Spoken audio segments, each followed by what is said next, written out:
ধূপগুড়িতে চলছে মৃত্যু মিছিল। পরপর ধূপগুড়ি ৯ নম্বর ওয়ার্ডে ১৪ দিনের মাথায় ৪ জনের মৃত্যুর খবর পাওয়া গেছে। তার মধ্যে উল্লেখযোগ্য শাসক দলের পৌরসভার প্রাক্তন কাউন্সিলর চন্দ্রকান্ত রায়। তিনি অনেকদিন তাকে রোগে ভুগছিলেন। হঠাৎ তিনি ইহলোক ছেড়ে পরলোক গমন করেন। তার ওই বাড়ির পাশে জিতেন অধিকারী, জয়কান্ত রায়, তারাও আজ আমাদের মধ্যে নেই। তারই মধ্যে ভারতীয় জনতা পার্টির মহিলা মোর্চার নেত্রী আমাদের মধ্যে নেই, মেনেই নিতে পারছে না। ভারতীয় জনতা পার্টির নেতানেত্রীরা মৃত্যু যখন আসে তখন যেতেই হবে, এটাই চিরন্তন সত্য।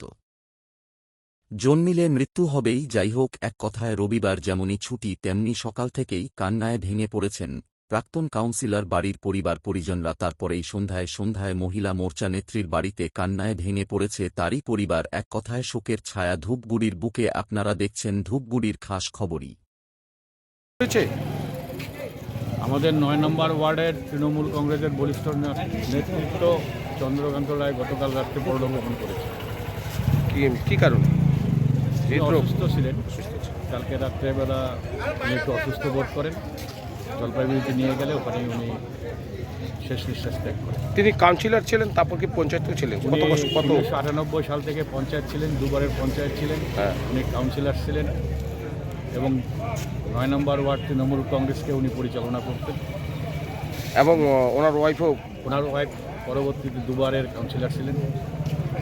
আপনার পরিচয়? অনিল চক্রবর্তী। আপনারা কতটা শরণাপন্ন? আমরা খুব দুঃখিত, কারণ আমাদের একজন নেতৃত্ব চলে গেলেন হঠাৎ করে আমাদের ছেড়ে।